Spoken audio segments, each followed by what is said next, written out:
guys, and welcome back to another video. Today we are at Centre of Gravity. We were meant to bring our M2 here, but the new suspension didn't turn up, so we thought why not bring the F90 and see if we can actually make the car launch better. Suspension setup is very important and something that's overlooked a lot of the time. So I've got Pete here for Centre of Gravity. How you doing, Pete? I'm alright, thank you. Good morning. So we've had the car on a ramp.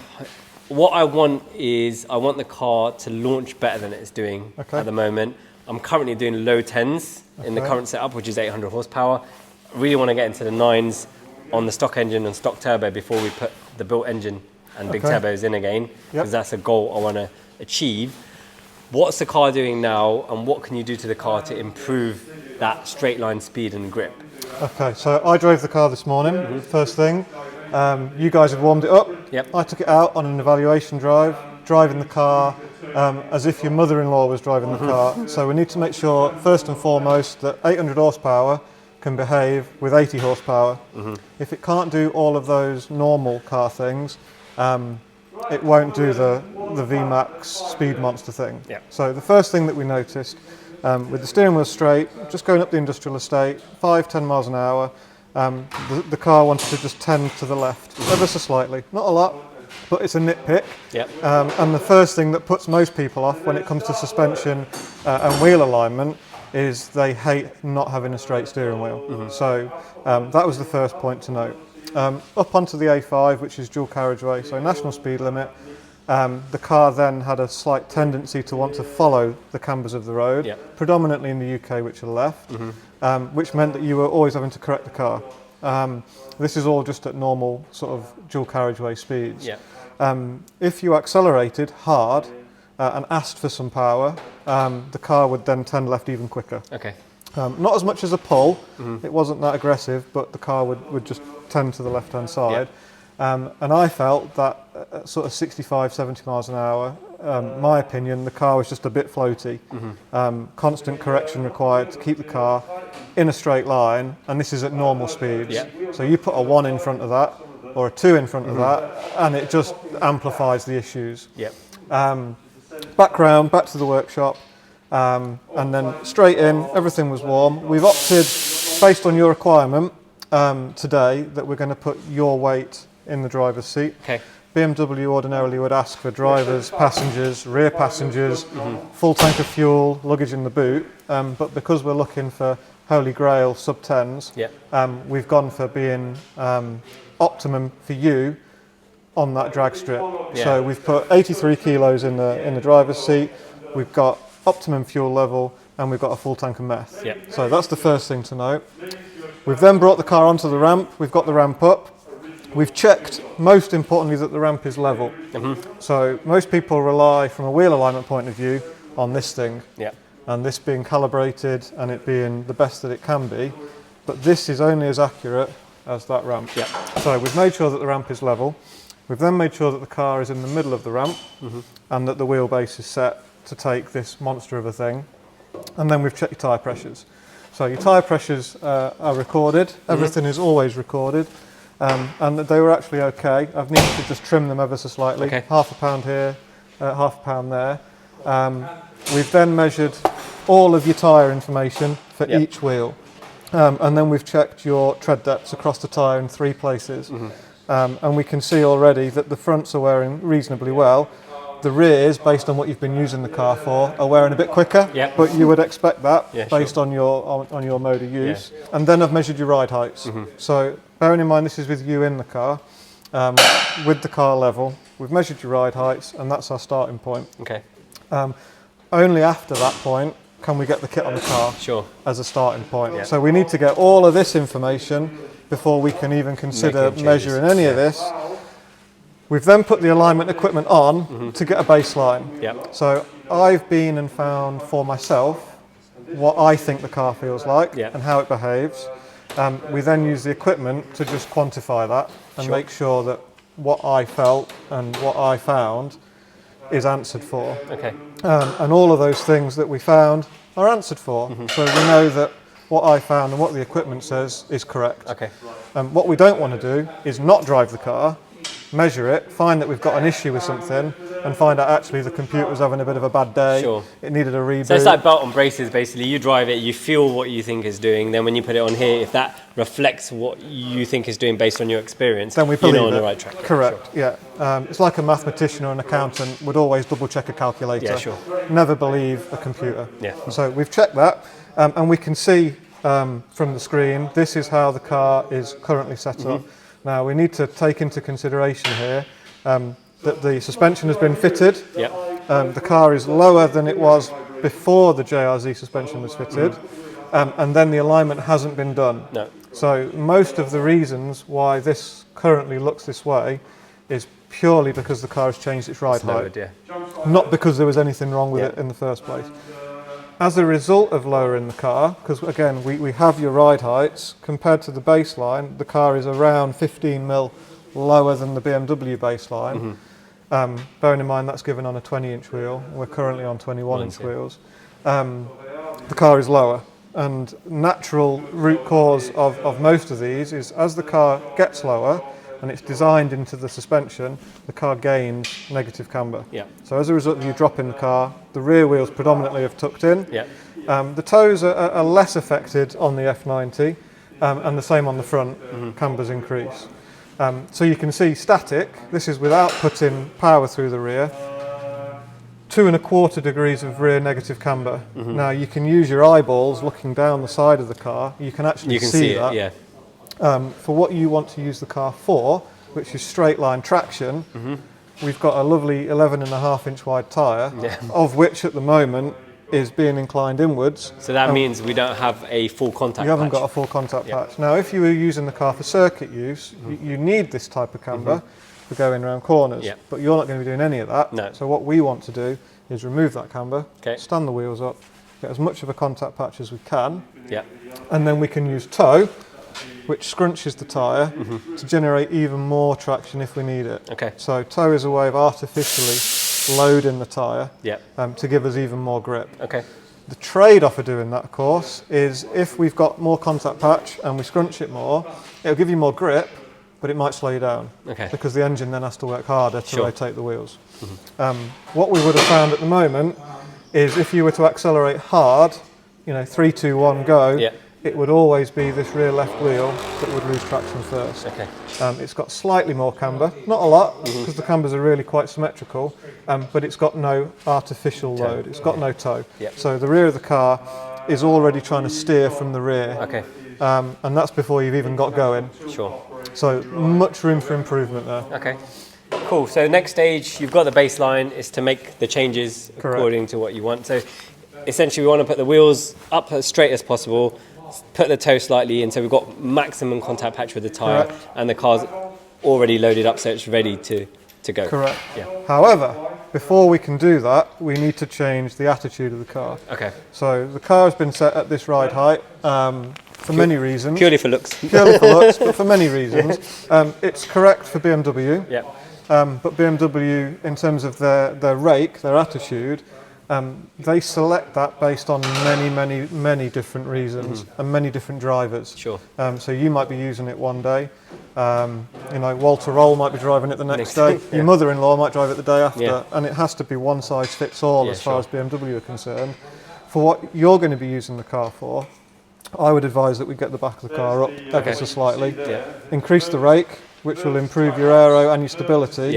It will also allow us, not that this should be a massive factor, but it will allow us to run a bit less camber because we won't be constrained by the bodywork. At this height, where we are currently, for me to remove these cambers down to something a little bit more tractable, there's going to be issues with wheel clearance. Yeah, because you've got the arch here and the wheel's currently tucked inside. If we put it straight, there's a potential for it to hit. And we certainly don't want that at 200 miles an hour. No, certainly not. So I'd like to run the car with just a little bit more nose down attitude. That will improve traction. And of course, when you're 3, 2, 1, go, most of the power on this model of M5 is still thrown to the back.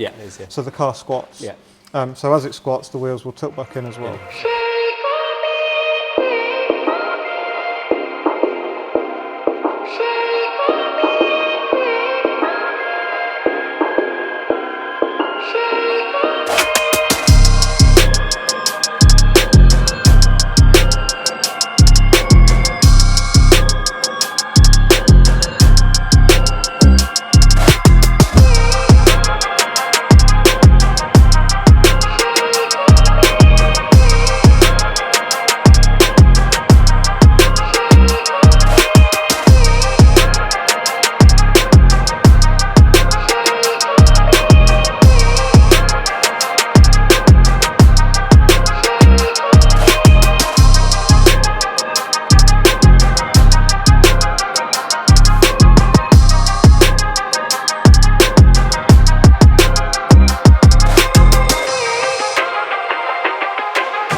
So Pete has finished with the suspension settings on the F90 M5. Do you want to talk us through what you've actually done? Right, so the first thing that we did after this morning is we changed the ride height. So we've raised the back of the car by around 13 mil, 14 mil, front of the car by 2 or 3 mil for a couple of reasons. One is to introduce the rake back into the car because she was bummed down before. And two, we want to optimise the rear cambers for traction. So I want to take those rear wheels that were at 2¼ degrees and minimise that as much as we physically can. The car has the ability to adjust camber, but its range is limited by the adjusters. Sure. By increasing the ride height slightly, that allows me to reduce the cambers further. So what we've done, the cambers that we started with on the rear before were just over 2¼ degrees. We've managed to, at this ride height, get just a little bit less than 1.5. So we've taken those rear wheels, we've stood them up, which now presents that 295 rear tyre. And you can physically see it. You can as well. see You that. can see the camber was in now. You can physically see they're a lot straighter. Much more upright. So we've reduced the camber to increase the contact patch. Then what we've done is we've increased the toe to artificially load the contact patch to help with traction. So you've got physically more tyre, and the tyre that you've got more of, we've scrunched slightly more. Front of the car, as you probably know with these modern BMWs, cambers and the casters are fixed within the car, and without changing parts, there's nothing we can do there. However, we've managed to affect the cambers on the front by increasing the ride height marginally and straightening the car out. Because this morning she was just slightly down on the right because we'd put you in it, and I've now levelled the car off with you in it, which has brought us symmetry back in the front of the car, again to increase contact patch. And then the same with the front toes, running the front toes just slightly higher than I would normally run a road car, just to aid traction. So that's what we've done. The car is now at the correct attitude. We've checked that we've got no arch rub. We've got a little bit of nose down and maximise rear contact patch. So a lot of people will be looking at this graph thinking there's a lot of red on here, because normally when you go for an alignment, and I mean an alignment to factory spec, the idea is to get all these reds into green. So do you want to explain why they're not green? A lot of people think that getting an alignment done is let's get everything in the green. Now, if you can see that, if you can zoom in close enough, you'll notice that the allowable range for in the green is actually quite a big tolerance. So getting it in the green isn't as important as some people might think. What is more important is that we've got symmetry. For argument's sake, we could have 129 and 151, and they would both be in the green, and people would perceive that as being right, but the car would be wrong, in my opinion. The reason that your car is in the red is because we've chosen a specification based on your requirements. All cars that come through us go out with a customer requirement rather than a menu option. So we use the Hunter equipment and the software to give us the correct vehicle, which gives us a guideline of how the car should be set. You know, we need to check that everything else is kind of where it should be. But based on what you're going to be using the car for, these are the figures that I feel will suit you best for your mode of use. And it's the same if, for example, when I bring my M2 to you with the new suspension, that car on road it's fine, but on the track it has a lot of understeer. So I'd want you to be dialing that understeer out, which would then mean the front cambers will be completely not factory settings. Absolutely. And you know, it's horses for courses. So you know, we could have a whole week of doing M2s.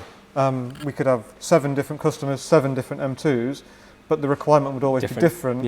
And therefore, you know, the paperwork would read the same, but the numbers would all be different. So effectively for people that don't understand, like you can have a custom remap based on your requirements and the hardware your car is running, you can actually do the same with suspension. It can be made to suit how your driving style is and what you're using the car for. And there's lots of other variables as well, like the tyres that you run in, the wheels that you run in, the dampers that the car is on. Like our Mini GP3, you actually gave us 2 settings. So I asked one for road and one for track. So I've basically got 2 settings for 2 different that way it means that you don't have to compromise the road or the track.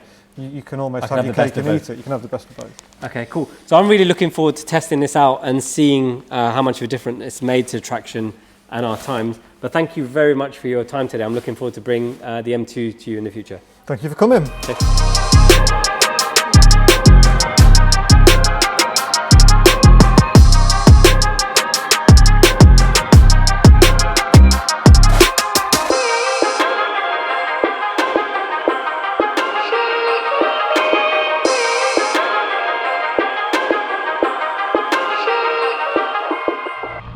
suspension aligned from the guys at Centre of Gravity. I'm pleased to report that it has made a positive difference. But before I get to the times, the car still does drive like a BMW, still handles really well around corners. Not that it was set up for that. So remember, we asked for a setup particularly for grip and launch, and the guys have delivered that, but the car has not lost any perceivable advantage it has in the handling department. Now, coming to the setup for the grip and the launch, and specifically the quarter miles, I was consistently doing kind of low 10s, 10.2, 10.3 with this current power setup, and I just about dipped into the low 10s, but I wasn't able to break into the 9s. Now, with the setup for Centre of Gravity, I am able to do low 10s very consistently, and I have for the first time ever broken into the 9s on the Draggy app, and we're hoping to get to Santa Pod in a week or so to try and back that up with the slip. I'm more than happy with the Draggy time I've done, because I've never been able to jump into the 9s. That was still with a quarter of a tank left, and with the 21s and the Michelin PS4S. So we will go back to Santa Pod in a week or so with the lightweight 20-inch wheels and also our R888Rs, and see if we can post a 9 on the boards just to back everything up. But overall, really happy with that. And I can see from the Draggy G graphs that the car is consistently pulling higher Gs on the launch, so that is showing me what I'm feeling and what the times are backing up in the quarter mile. So overall, really pleased with the setup with the guys. They said they can make a positive difference, and they did. I'm looking forward to getting our F80 over to them at some point to do the same, because I want to try and get some good 100 to 200 times on that before we sell the car. And also our M2 when the new MSS coilover suspension arrives, and that will be a different kind of setup. That will be purely for handling. But that's it for this, guys. Hope you've enjoyed the videos. Remember to give it a thumbs up and subscribe if you haven't already. Thank you so much for watching, guys. If you liked the video, please remember to smash that like button, and if you haven't already, please subscribe to our channel. If you want to join the conversation, please drop a comment below and we'll try our best to respond to you. If you want to watch more of this project, you can do so over here. If you want to watch what YouTube thinks you might like from our other content, you can do so over here.